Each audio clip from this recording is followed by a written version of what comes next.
Isi ka patuloy, mainit. Ayan, ayan, may pumeso na siya kasi may init. Oh, puyat na puyat eh. No? Pinoy Big Brother pa kasi. Oh. Yung kanyang t-shirt is Pinoy Big Brother. Dito dapat mag-vlog ka na lang eh.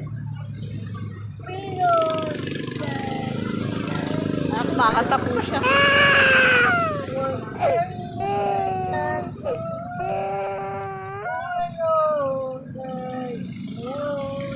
Galing mo ka. Balita, kailan ko ulit babalik Bulacan?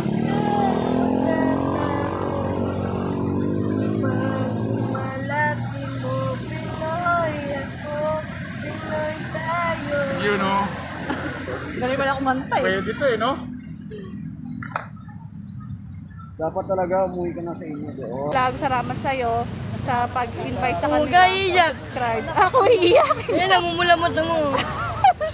Salamat sa'yo, Donita. Maraming salamat. Wala nga naman po yan kasi sabi nga po, kung sino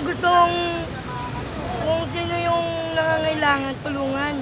Ayun, narinig niyo mga ka-lovelyers kung sino daw nangangailangan, tulungan. At pag kung sino yung nagugutom, pakainin.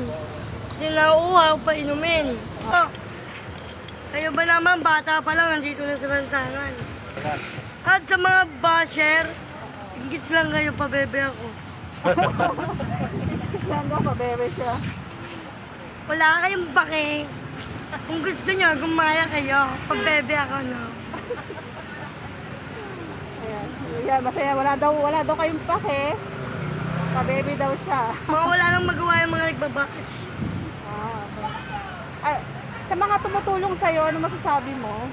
Yung mga tumutulong po sa akin, sana po maraming po kayo mga tulungan at maraming po salamat sa inyo. Kung ano po yung isinulong nyo po sa akin, doble po din yung kapalit sa inyo sa pagpapakalanikan. At sana po, huwag nyo po pabayaan sarili nyo, yung pamilya nyo. Sana po maging malusog kayo, maging hindi po kayo maging mga sakitin, maging healthy po sana kayong lahat. God bless you po. Ayan, yun ang sabi ng Donita. Oh, may mabuting puso na pala si Donita eh. Kulay itim yun. Pula pala. Sige. Salamat sa iyo, Donita. Maraming salamat sa papa-unlock mo sa amin. Nakunan ka ng video. Walang ano man po yun. Basta kailangan niyo po ako. Nandito lang. Yun naman pala eh. Basta kailangan daw si Donita interviewin. Nandito lang daw siya.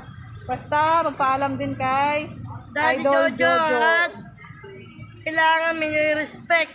Yun daw. Kailangan magpaalam at saka may respeto.